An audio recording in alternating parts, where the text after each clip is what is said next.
It's like gravity. And where, it may be a solar system of all these little planets, thinking of the tribes, that have a gravitational pull, but you can escape it, versus a black hole that now we're getting sucked into, and it's very difficult to escape that black hole because of the polarization and the density to that.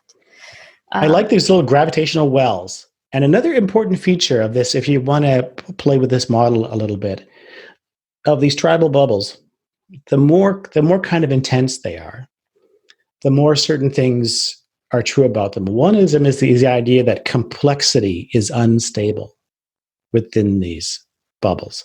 And what I mean by that is when there's an issue where there is, pros and cons on either side, and the arguments for and against may well be compelling. And you recognize it's actually a complex issue. Like nuclear power, is it safe or unsafe? Well, it's got these virtues and it's got these vices, these pros, these cons, and it's a tricky thing to get at. Or policy around borders and immigration. It's a complex issue. There's pros and cons. I kind of see the point of view. That kind of complexity, which usually is a sign that you're seeing a broader picture. Mm-hmm. You're seeing the broader, the landscape of values, and the landscape of consequences of a certain policy. You actually have a more accurate picture of the world. But it's not obvious what you should do. It's not obvious what the next action step should be when you're confronting complexity.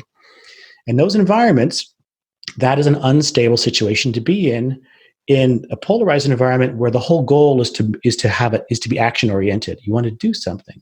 So in order to be able to justify a choice to act, say, in accordance with the ideology, you have simplified the description of reality. It can't be that it's one side, the other side. It's got to be one side has terrible arguments and your side has great arguments. Otherwise, you'd have paralysis by analysis, right? Exactly.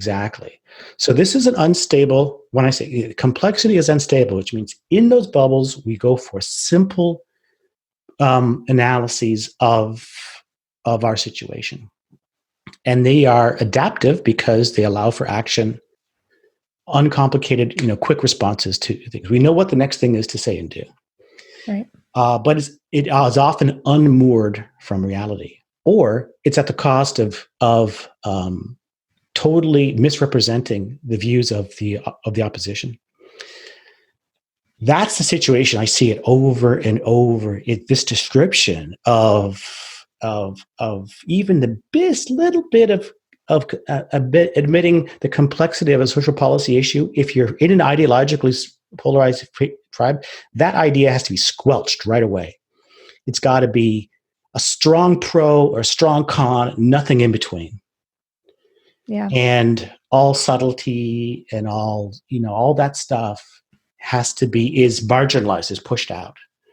And that's where I think where a lot of the people who are in these interstitial tribes, these sort of critical thinking oriented, let's not be, our judgment be clouded by this tribal stuff, have been marginalized from those groups. They don't want to be compromised in that way. They want to be able to talk about the nuance, and there's no place to do it there. So they have to find their own space.